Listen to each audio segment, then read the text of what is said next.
Thank you, Jain, everyone. Thank you for the flowery introduction, Pramit. So maybe just start with the Nokar mantra. Om Namo Harimantaram. Om Namo Sitaram. Om Namo Ayariyanam. Om Namo Rajayanam. Namo Loe Sarvasahuram. Eso Panchanamo Karo. Sarva Pava Pranasano. Mangalanam Cha Sarve Sing. Padamam Havai Mangalam. Om Namo Arihantaram. Okay, so welcome to the second series of this talk on Aparigraha. So, may I ask generally, so what does Aparigraha mean? Anyone? No idea? Non-accumulation. Okay, so that's Aparigraha. So, and that's, what's the opposite word? So like Hinsa, last week was Hinsa and Ahimsa. So what would be the opposite of this word? Parigraha. Okay, that's great. And Parigraha would mean accumulation. Okay, so can you come up with a list of Gujarati, like if you look at Parigraha, it's made up of two words, Parigraha. So let's just see if you, either in Hindi or Gujarati, words beginning with Pari. Anyone from the audience, can we come up with any words with Pari? Pariksha, very good. Parivar. Parinam, excellent. Paristiti, amazing. I think, have you guys actually seen the presentation? It's like, okay, so that's like absolutely spot on. So Paristiti, Parivar, Parikram, Pariksha, Parinam, Paripalan, Paribhasa, Paribhraman. What do all of them have in common? Paristiti, what does Paristiti mean? Yeah, so you look at all the circumstances. So like if you look at what's the paristiti of this country here, so you can look at economic situation, political, environmental. So if you look at all the situations together and then saying this is the situation right now, considering all the facets, paristiti. Parivar means relations. It's not just one-to-one relationships, my uncle, auntie, mama, mami, so it's everyone, all encompassing. Parikram, sort of result. What's the results of something? So after the outcome of, after sort of all this, many things have occurred, and what's the parikram? Pariksha. Pariksha, again, what it means is like an exam, but after you've done all encompassing study. So if you have done the entire study of the whole year, and we're going to be examining you on all facets of all what you've learned. Parinam is again result of all eventualities. Paripalan means protection. But if you're going to be being exposed to different dangers from all around, then Paripalan is how it is protection. And Paribhraman means circle. So what's common to all these words? Pari. And what does Pari mean? So what's a common theme across all this? From all directions. Very good. So that brings us to the question, what does Parigraha mean? Parigraha. So Pari essentially means from all directions. And then Graha means to acquire, to get. So essentially that's very good. So that essentially sets a scene of Parigraha. So Pari essentially means something which is round, abundant, fullness from all sides. And Graha means to take hold of, to accept, to receive, or to possess something. So Parigraha. And sort of a common sort of notion comes to our mind when this, what is called Black Friday, when people in the morning, early morning start queuing at 5 o'clock in the morning, and from all directions, wherever you can get hold of, get a TV on one hand, get clothes from the other hand. So whatever you can get hold of, you want to get, and everything, you can hardly carry it, but you just want to basically get everything. So you can see the notion of Parigraha, that I really want all these things here. You know, look at this year's, like many of us, including myself, we all will be guilty that we have got enough, but the wardrobe keeps on increasing. It just keeps on increasing. And to that extent, Imelda Marcos, the previous Philippine, you know, how many level of shoes, a passion of shoes, but to what level of extent? How many shoes do you? So one that entangles one from all sides. So Parigraha, it's sort of binding you from all angles. Aparigraha.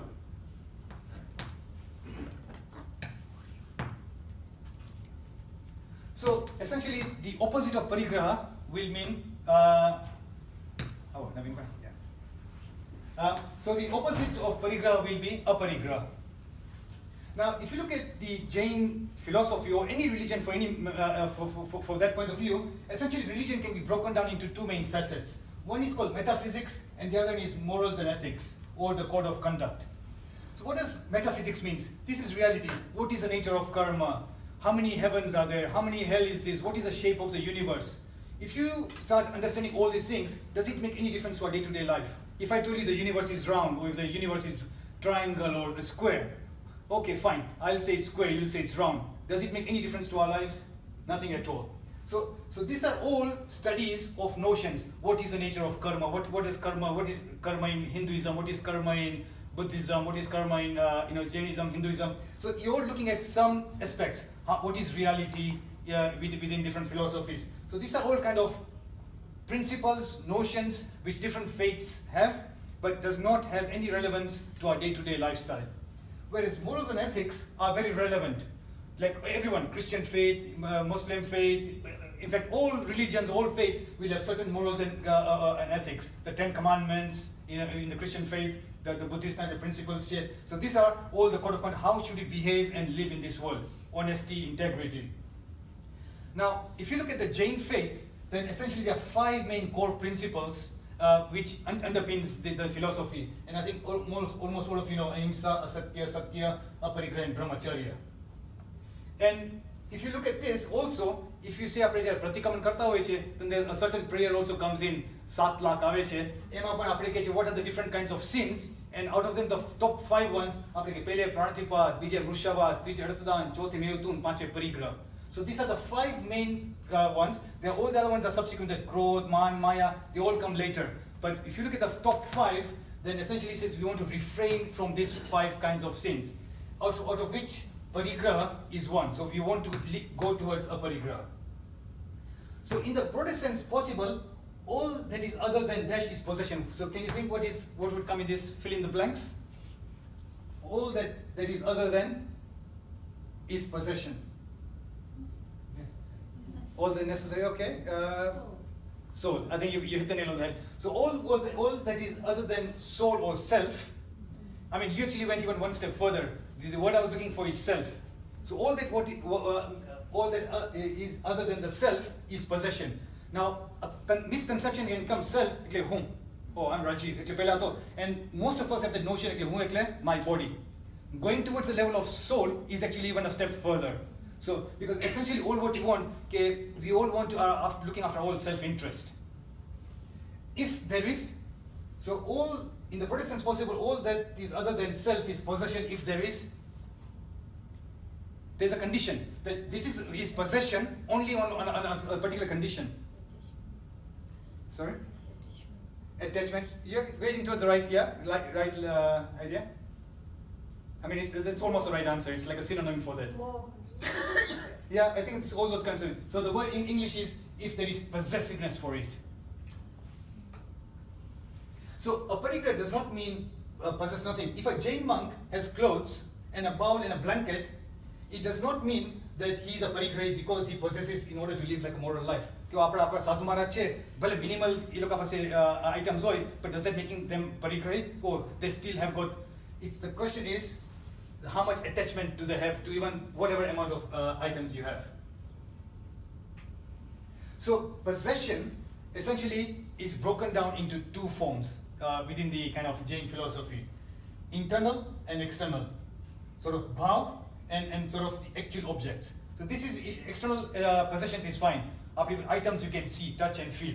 But internal is that attachment, the obsession we have for things. And if you look at the kind of definition which comes in the scriptures, the key word is murcha. Murcha is that kind of clear. Murcha is that, and that what it translates into is that obsessiveness for it, the obsession for it. Item attachment, and that's internal. That cannot be seen from outside. Outside, you could have lots of possessions for it. You could be a multi-millionaire, you can be a billionaire. But internal, attachment, that is really the key. And that really sets a scene for the possession. Now let's look at it. So external, if you look at external possession, either you can have lots of possession or you can have very little possession. So this is kind of getting towards richness, and this is towards poverty. Again, internal possession, you can have that intense desire for items, or you can almost have very little.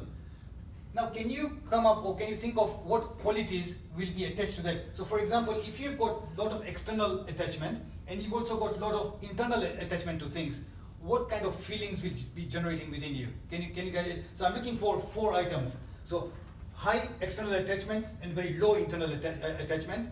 Sort of high and high, high and low. This is low and low. So you've got very little attachments. I mean, you're a very poor person, and also you don't have much attachment towards things. Here you actually have you have a lot of attachment. You got desire a lot of things, but again you don't have external. You're quite poor, but then you still have got that desire. I want more. So can you think of sort of some human qualities which will arise out of this different sort of? You're looking at like 4x4 grid. Greed. Okay, so let's start off with the first one. So greed, when would greed arise? When you don't have much wealth and stadium. When you have high internal. Okay, top right, yeah. Okay, and over here? So you've got very little external possessions, but you have got a lot of internal desire. I really wish. Jealousy. Excellent, yeah. And over here, low, you got you don't have much possessions, and yet you have got very little attachment to things. Contentment, yes, satisfaction. And over here, you got amazing amount of wealth. You could be a billionaire, but you just don't have much attachment towards things. Yes. Charitable. Yeah. So that surface is out of it. Yes, you're right. So and I think you essentially, really got it. So jealousy comes here. My પાસે છે ઓછું, but I really wish કે આની પાસે આટલું છે, આની પાસે આ છે, તમારું ઘર આમ છે, આની ગાડી આમ છે. I really wish, and the jealousy arises because I've got internally, I've got so much of that internal obsession for things. Greed, as you said, vairagya, and essentially, if you look at આપણા બધા તીર્થંકર છે, almost all of them. In fact, all of them were actually born into rich families. They were all born into kings, royal families. And can you imagine, for all the tirthankars then come one day and say, "Ke have mare chhodi devu chhe," and ek varas apne varsi dan kare chhe. Before even diksha leta pehla ek varas they just literally giving out.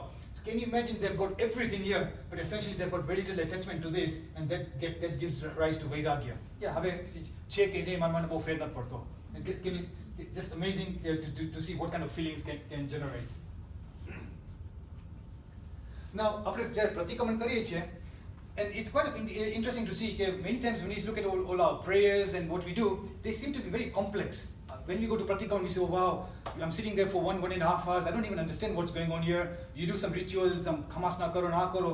We really don't. We disconnect ourselves from what our prayers tell us. And if you then actually essentially see, Vanditu Sutra is it actually is recited. Jare 14 hoye ke apne samasya pratikram kare, Vanditu Sutra is actually recited. It's got 50 verses, and in essence, what it's trying to say is Vanditu Sutra is ke for lay people like us, what are the different kind of flows we could have done?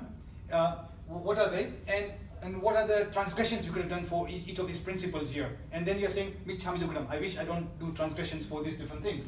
Now, if you look at Vanditu Sutra, first line, Vanditu Savasitte Dhammaya Savasavu, Ichhami Padikami Savak Dhammaya Rasa. Look at this line here. Duviya Parikami, Savajya Bhavya Arambe, Karavanya Karana Padikami Desyam Sabvam. Now, this, if you listen to a Pratikam, you'll say, "Oh, I don't understand any of this." But look at this, Duvihe. So there are two. Parikami. So now, if you know a little bit of Gujarati, you can now start almost decoding like a detective. So Duvihe Parigami. So Parigraha is of 2 types. And I want to relinquish if I have violated any of this here. So as you can see, Parigraha is internal, Abhyantar and Bahya. So those are the technical terms which come in. Parigraha is Abhyantar, internal, that's obsession. And Bahya is external. Obviously, I've got a lot of attachment to external things here. And again, if you look at this scriptures, it obviously goes back to the ancient times, but what kind of parigrahas have been outlined? Exceeding the limits of one lands and houses. Hiranya, exceeding limits set for gold and silver.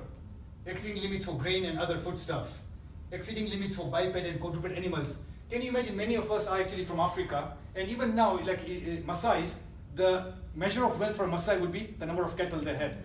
So as you can see, in the olden times, the measure, this person is quite wealthy, is actually based on the number of animals you possess. That was the measure of wealth. Exceeding the limits for household chattels. So they've given some kind of indication. So when we're asking for Michamigram or any transgressions, this is how you would have actually exceeded the limit for parigraha. And sort of it's interesting to see that if you understand some of these concepts, then you can even relate to the prayers quite well.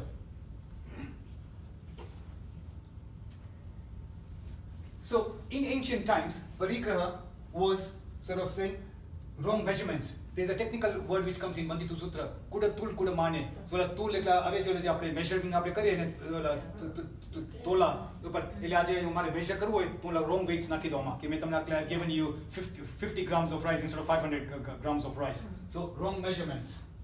Overloading animals.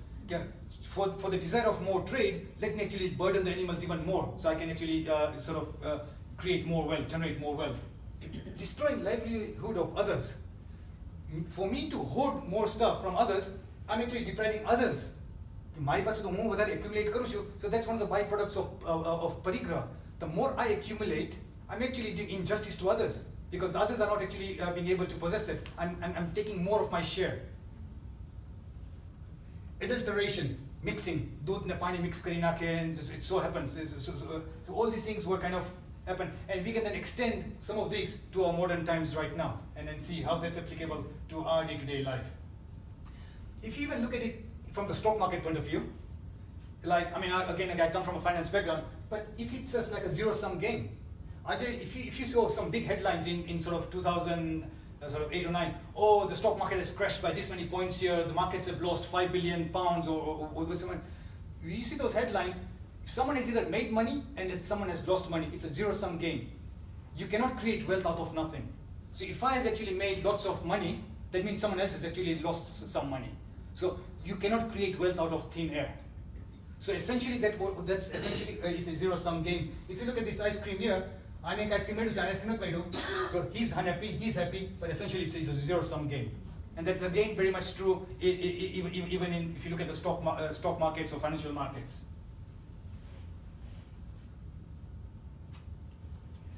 Now, okay, so items here, obviously bars of gold, very nice Porsche car, mansion, latest gadgets here. Now, which two letters changes the entire perspective? Which two letters, if you attach to these items here, will actually change the entire perspective? A two-letter word in either Gujarati or English. Both of them, it's a two-letter word. Will just change the entire perspective of the whole thing. No. Sorry? No. Okay.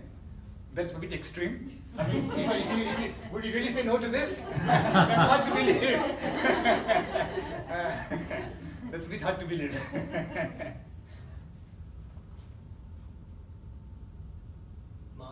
My. Excellent, Bakulai. Excellent. If you added my to this, or apne Gujarati ke maru, can you just imagine that whole perspective will totally change? This is my gold bars, my car, my mansion, and this. And this perspective will change both ways. First of all, my ego will boost up. And even my own self, and even from you, what you'll even have their opinion of me. If I literally say, okay, this is all my items here, the whole perception and perspective will totally change. Just by literally putting the two words my into this changes the entire perspective from my point of view and also from your point of view. What the opinion you have of me and even my own internal desires. I mean, can you imagine my stride will be so much different if I literally had all these things here? Because it's that ego, the possession of this here. Now, let's look at this one thing. Now the royal family is going to get a new edition anytime soon, or probably has taken birth. Is it any fault if someone is actually born in any of this? So Someone is born into a royal family right now, and if they have got any of all these things, they're just born into it. It's like you're born with a silver spoon. Is it any of their fault?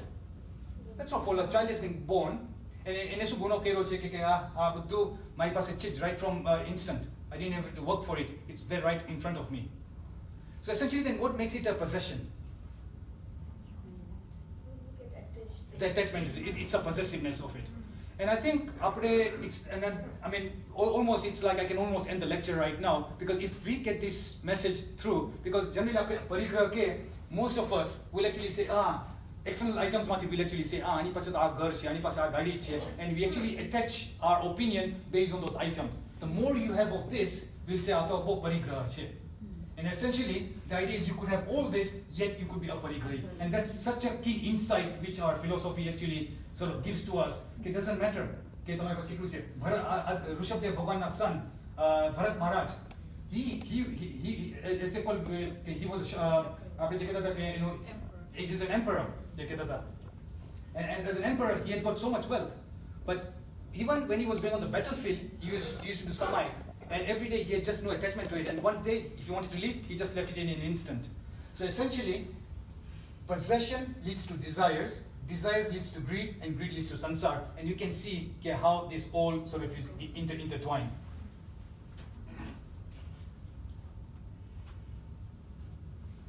Let me just read some of the, as I was researching into this topic, it has been said again and again that wealth cannot give happiness and peace to man.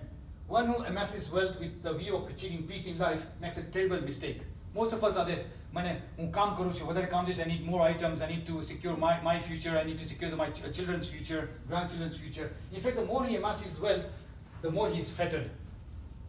At long last, wealth does not come to help him, and he goes away from this world, leaving all his vast wealth behind.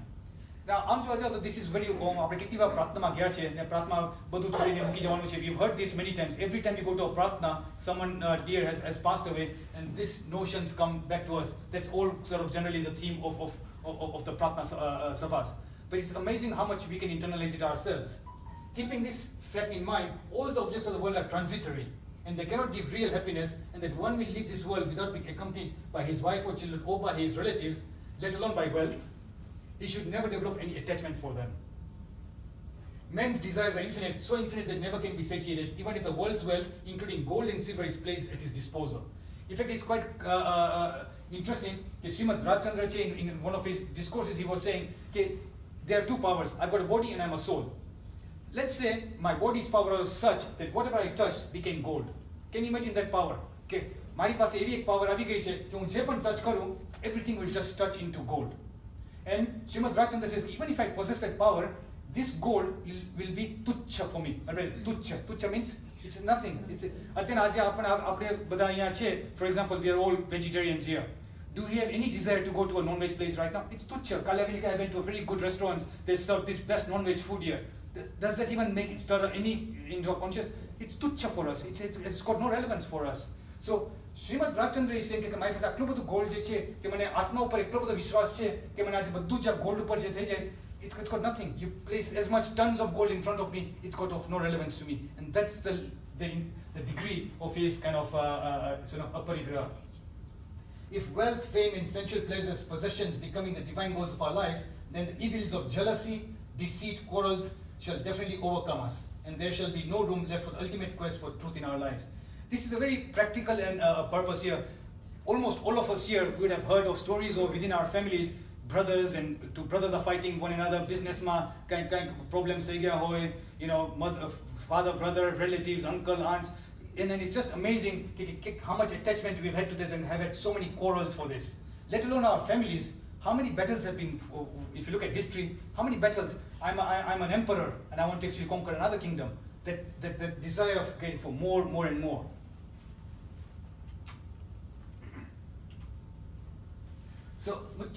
So now let's go one level further.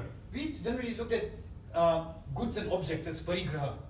Can you imagine? We actually had a session with Sadhu Shila PG before, whilst preparing for this, and she also brought a very interesting point here: thoughts. Can you imagine that there could be a parigraha of thoughts? I could be so much ke mara vicharma, I just want to hold on to my thoughts. which means I'm very prejudiced, I'm very biased, I'm not open to other people's thoughts. કે મારા વિચારનામાં પણ હું પરિગ્રહ કરી શકું. Status, I can also hold my status. આજે તો મને કઈ રિસ્પેક્ટ પણ ના આપ્યું મને જરાય. So that's like I'm holding on to that kind of belief કે મને વિરોધ છે. So I'm sort of very closed minded. And that all leads to facets of parigraha.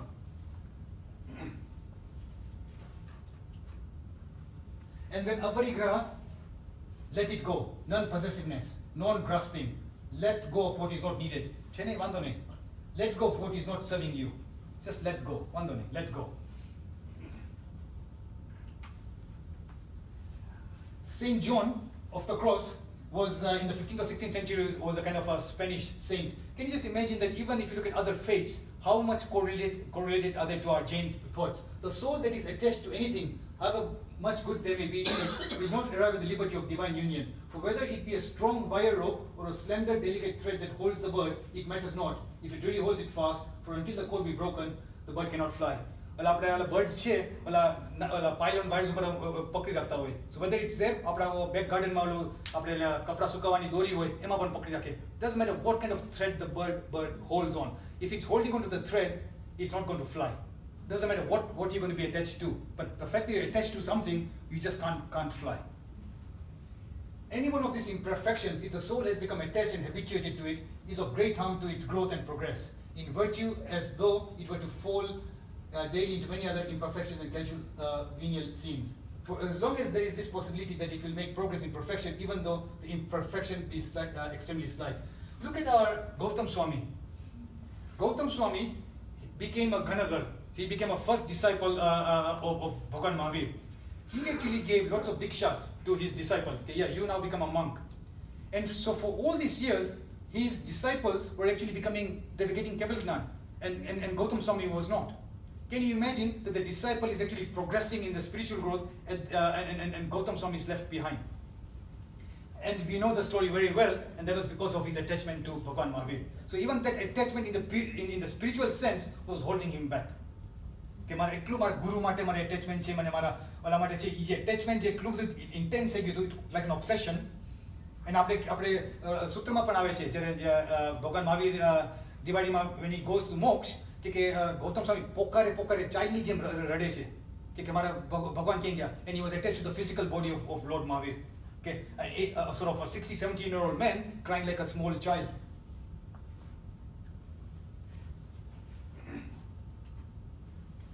So when passion meets inspiration, an obsession is born. Cure for an obsession, get another one. Isn't that one? So that's one obsession. I desire very little, but things I do consume me. I've got very little needs. But je mari thodik needs che, that they absolutely overcome me. That's it applies to many of us. And then cure for an obsession, get another one. So essentially that's true. I don't judge people by the color of their skin. I judge them by their handbags and shoes. So that's like, you know, South Africa, there's no apartheid in terms of color and skin, caste, color or creed. But now it's been overtaken by handbags and shoes, and that's exactly what it's all about.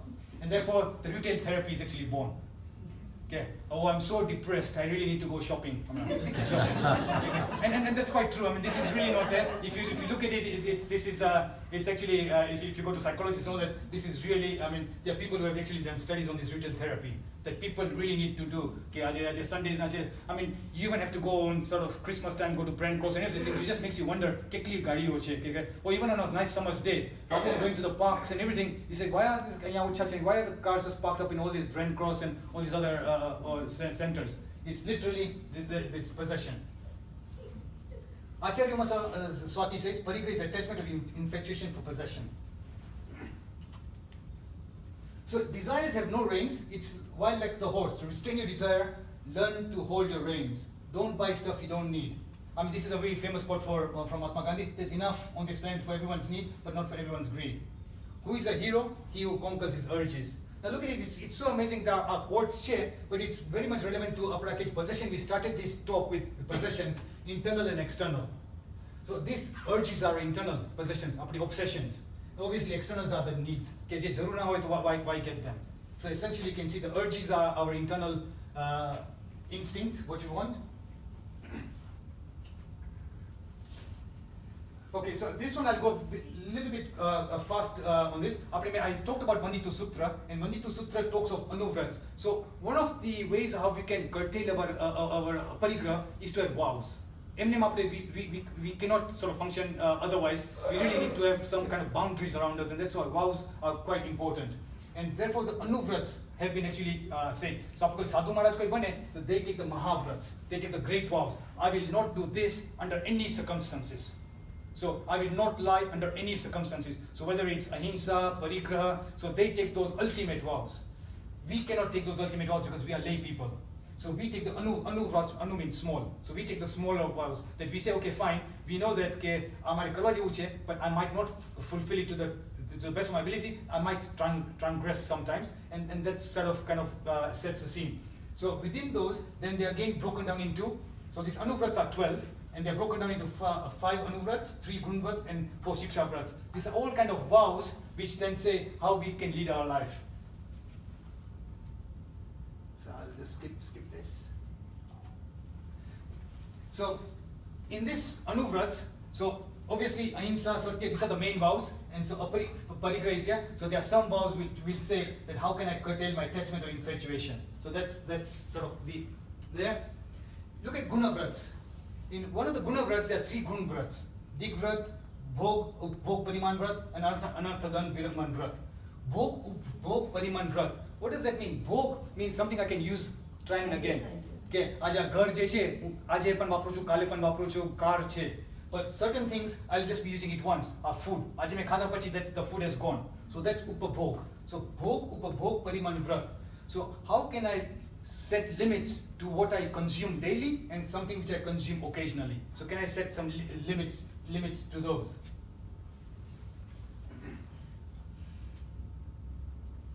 And then if you look at the Sikshavrats, then again there are 4 Sikshavrats here, but the ones which are more pertinent to our talk today is Desh Vikasik Vrat, limiting spheres of one's activity still further for fixed periods of time. So what it's saying, ke mare aatlu badhu accumulate karvu hoy, that means I need to travel more. So, I want to expand my business empire. I'm the biggest, my business is doing very well in Europe, but now I want to become a global player. So I now need to expand in Asia and Africa. So the more you want to acquire, the more you want to expand. If you're emperors, mari le nakli thai, but now I want to become even bigger. So you want to, and so that leads to violence. Okay, the desire for more leads to that. So if I then say, okay, oh no, I've set some limits, then you can then automatically set some vows and limits within it. Atithi samvibhak, which means atithi. It's again very interesting. Atithi એટલે શું?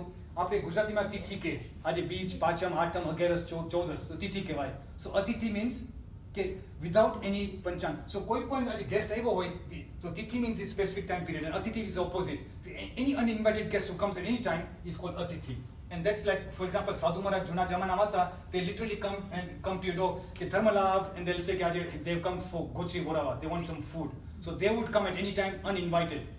So those are, so essentially when it says here, serve food to the monks and nuns, but we can extend that further, donate, give food to, if you have got the means, share with others. So these are all kind of solutions to this parigraha instinct. A very interesting story which comes in the scriptures is on Punya Shravak. Very briefly, because in the interest of time, Lord Mahavir actually praised Punya Shravak. Punya Shravak ek aur શું કરતા હતા કે એના એક when he was eating his food, he કે આજે મને મજા નથી આવતી ખાવાની. તો એના wife ને કે and he had willingly led a very simple life. So એની પાસે એકલ બધું wealth હતું, he donated and just kept enough to sustain himself. And then eventually, once when he was eating, he said, I'm feeling not very easy. So his wife said, okay, why is it? Can you tell me? Okay, whilst I was actually coming from the village, I actually saw some cow dung. So I just took them, and it belonged to no one. So I just brought them and I cooked the food on it. That's the wrong thing you did. If it belonged to no one, how could you just pick it up from the road? It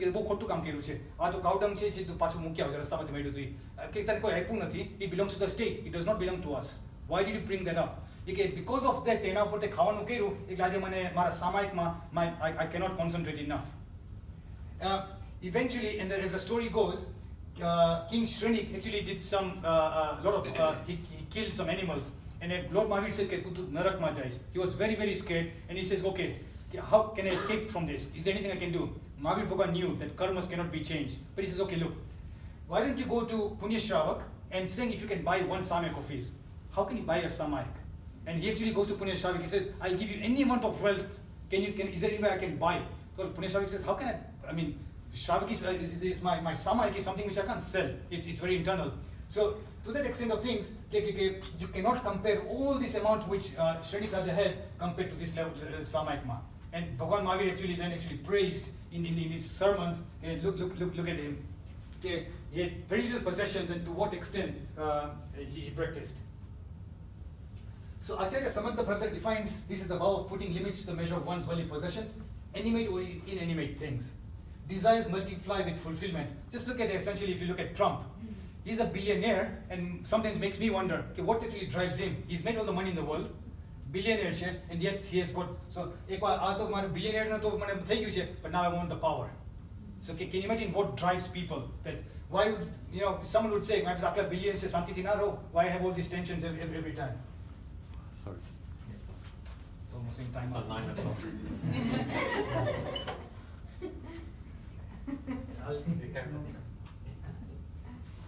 Okay, so Aparigraha, I think we're just now repeating. So Aparigraha, we're looking at this, Aparigraha includes the slightest attachment, we're looking at the attachment, and we look at the internal and external, so that's fine. Probably shut down in a minute, I'll have to reboot it. Okay, let's reboot it. Okay. Why is it shutting down? I think it's a power saving thing. At 9 o'clock, it seems to shut down everything. Okay, any questions? So whilst this is so this is interesting. I was told you should make it a little bit of interactive session, so this is the interactive part of it. So what I'll do is I'll just try to finish my talk within 10 minutes, and then we'll do some kind of case study. Rasila Ben will look at some kind of case study, and she'll take the sort of 15-20 minutes of the last part of the talk. But anything so far? Yes. If you have desires to help other people, Yeah. so let's look at an example. If Trump's honest desire is to help other Americans, Yeah. is that a desire? Is that a good thing? Is that a bad thing? So I think, and to extend your question, then you can extend that question even further to say spirituality. I've got desire to do scriptural studies, I've got desires to do Samayik, I've got desires to do this. So all those are quite conducive for your spiritual growth, right? So I think those are very good. Okay? You need to have desires, otherwise life becomes quite dry, mundane. Yeah. But it's that kind of level of obsession which will say that, is this helping me or is it deterring me? So it should be a win-win situation. Is it helping you? Like other way to say, હું તો ચોરી કરું છું, પણ સેના માટે ચોરી કરું છું, બધાને help કરવા માટે કરું છું. હું તો કઈ રાખતો નથી કાંઈ. So I'm actually stealing things. હું rob કરું છું, but I'm not keeping a single part of that wealth. I'm just helping others. But that's not good. So it's not a win-win situation. I'm doing harm. I'm doing ચોરી, આની પાસેથી લઉં છું, and then I'm passing it on to others. So in these situations here, so the desires should be good. And if you look at it even further, Jain philosophy talks of gunasthan. There are stages of spiritual development, and it starts from 1 and goes to 14th level of spiritual development, different categories. So even as someone who is at the 10th, 11th, 12th stage, which is very, very superior, they even have got the slightest greed or the slightest desire. So when you come to the ultimate level, that means that then you're totally equanimous. But we are not at that stage right now. So right now, it is quite essential to have desires to do good things, I would say. So that is, whilst this is putting up, so we actually asked Sadhviji Satyamara at conference call, so we were asking if we're going to give a talk to Oswald, and I was putting myself in your shoes. Okay, look, if I was part of the audience, I've now given a talk on sort of Aparigraha, then I was taking Sadhviji, and what Sadhviji actually said is, one of the best ways to sort of convey the message to the class was give. That was the message which he was trying to translate.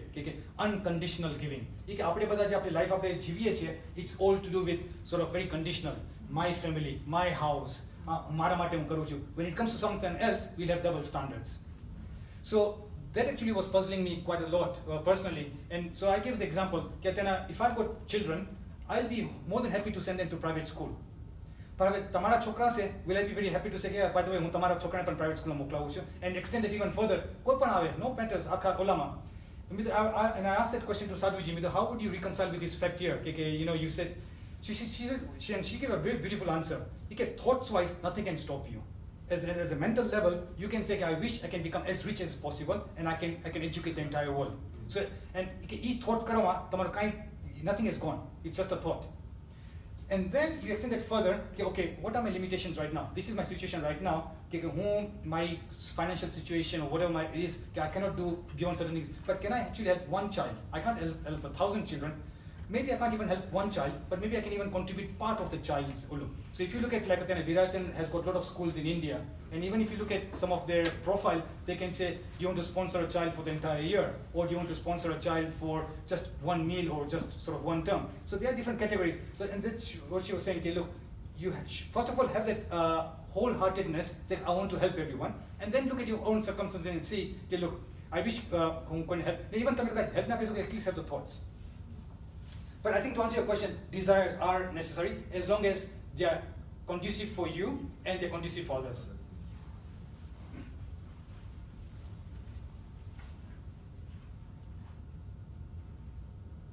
Okay, so that's just. This is again sort of literally looking at the different scriptural basis for Aparigraha. So in the interest of time, I will not go into it, but Dais Vaikalik Sutra says Mucha. So we looked at that infatuation is Aparigraha. In the second section of Bhagavati, which is one of the agams, it is said while replying to a query and the Bhagwan Mahavir said, Gautam, desire, infatuation, craving, and passions are all concomitant. Wherever there is possession, there is anger, pride, deceit, and greed. Aparigraha is the foundation of all sins. All sins originate from Aparigraha. It's very interesting. Ahimsa, Aparigraha, they're all interlinked. It's quite amazing to see. For example, my Aparigraha I'll inevitably lead to violence. So the Ahimsa one is, if I've got a lot of Aparigraha of my thoughts, that means I'm flouting the Anekantvad, because I'm not open-minded. I've got Aparigraha. So all these different philosophies are all interlinked with one another. Even Sadhviji gave a very good example. And you're serving some tea to them. And when you're serving tea, thank you na kidu. So tamne su lagse. I kidu prasansanu Aparigraha. Ke mani loga thank you na kidu, ye ek jatnu Aparigraha che. Okay, so that means I gave with some conditional. Me wholeheartedly nathi apu me tea. Ke hu tamne aje serve karu chu, but in return I'm expecting something back from you. But if I actually gave with absolutely no expectations, then it's fine. I'm just giving. Whether you say thanks to me or not doesn't make any difference. So he says, can you imagine to what level of extent you can go? Prasansanu Aparigraha ke bhai. You know, no sante sana. Buddha philosophy, I'll not go into that, but they've also got another word which is called Trishna. Trishna, and that's called possession. Even if you look at Maharishi Patanjali, Yog Darshan Ma, and he says, intellect and mind free of possessions became capable of acquiring true knowledge. Okay, knowledge, you will not even acquire true knowledge according to Maharishi Patanjali. You're so cluttered. And even I was looking at a documentary on the Zen, Japan, house clutter free. Literally just lack of emptiness. The more you have, the more. After even students studies karta, can you please keep everything tidy? If there's too much clutter, you can't study. So the importance of principle of Aparigraha is very great, both in life of an individual and in the life of a nation. If individuals and nations follow the principle of Aparigraha and live up to its ideal, the world will be a paradise, and there will not be so much hatred, jealousy, ill will.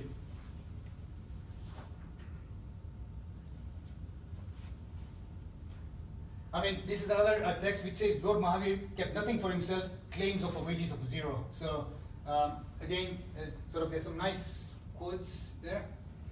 Looking at the kind of the economists tell us that Americans own and consume twice as much as we did in 1950. Are we twice as happy? Americans we are not.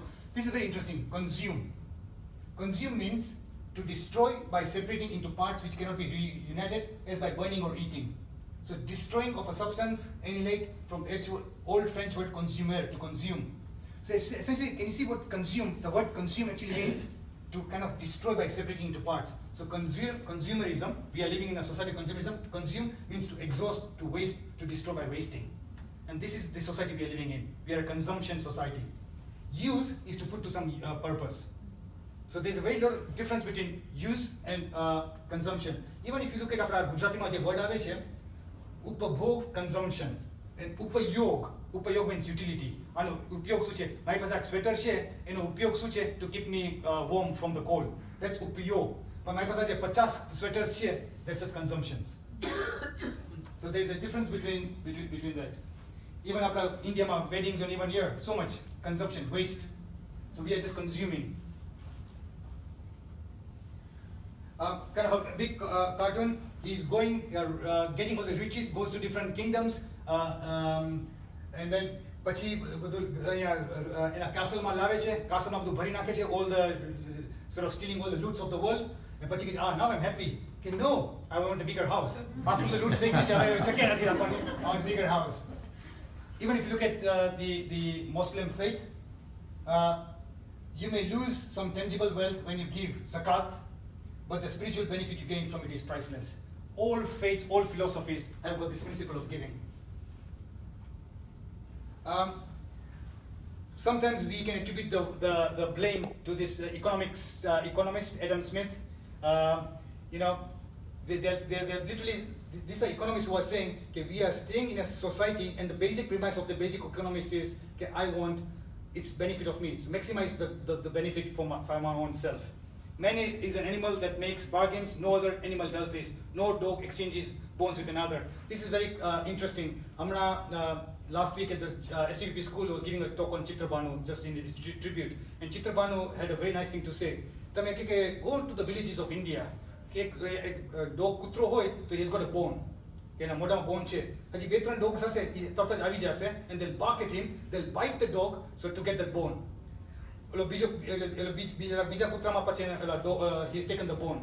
The third one will come and bite. The dogs don't learn કે આને શું છે કે મારી પાસે જો bone આવશે, 5 other dogs are going to come, they'll bite me, they'll scratch me to take that away from me. મને કેટલું harm થાય છે.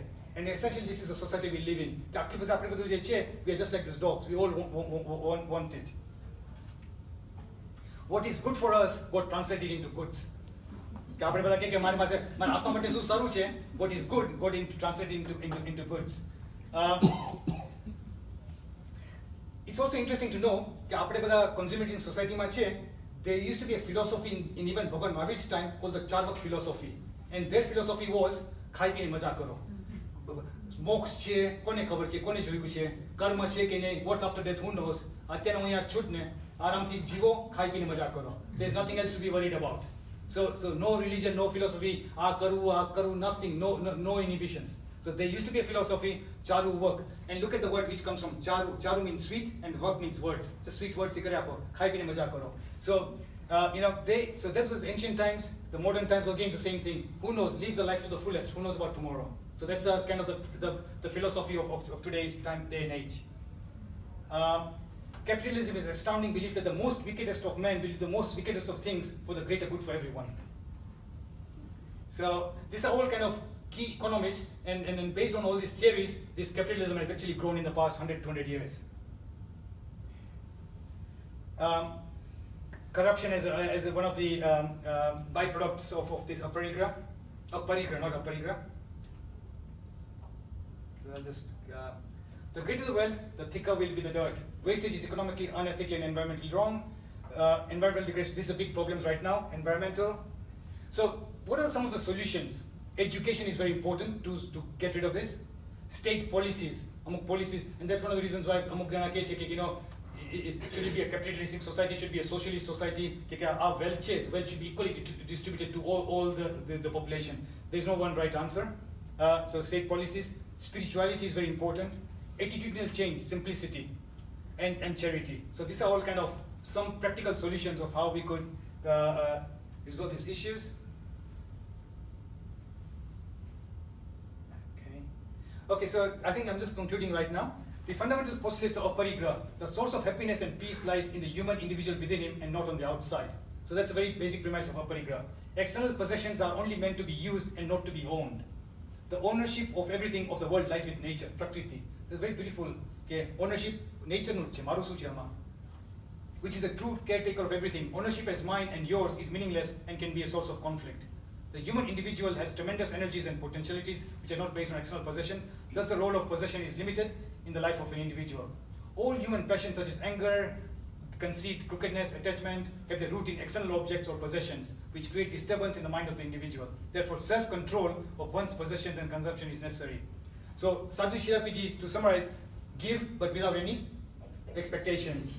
Do something for others but without any expectations of reward. Sacrifice. Be flexible. Flexibility in your thoughts. Flexibility. Ultimate objective is to bliss, happiness. Give knowledge, love, smile. ये काई ना भी सब तो smile तो आपो तमें कि एमा तो पैसा जाता नहीं. Then she was to that extent. She was so empathetic. Give and give. She was very strong. Aparigraha, this and all sort of leading towards Aparigraha. Accumulate with 2 hands, give the 1,000 hands. That's kind of the philosophy which drives Sadhu Shilapiji. When we live for ourselves, no calculation arises. મારા પોતા માટે no calculation.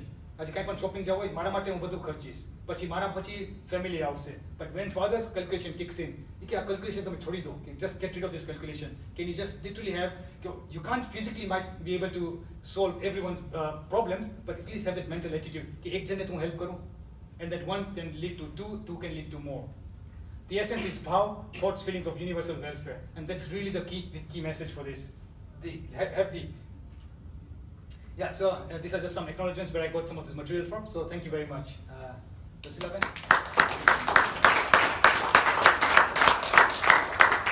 So I have one case study which I think we may as well do together because we've got 15 minutes. Pramit, hi. It's called Aparigraha exercise in there.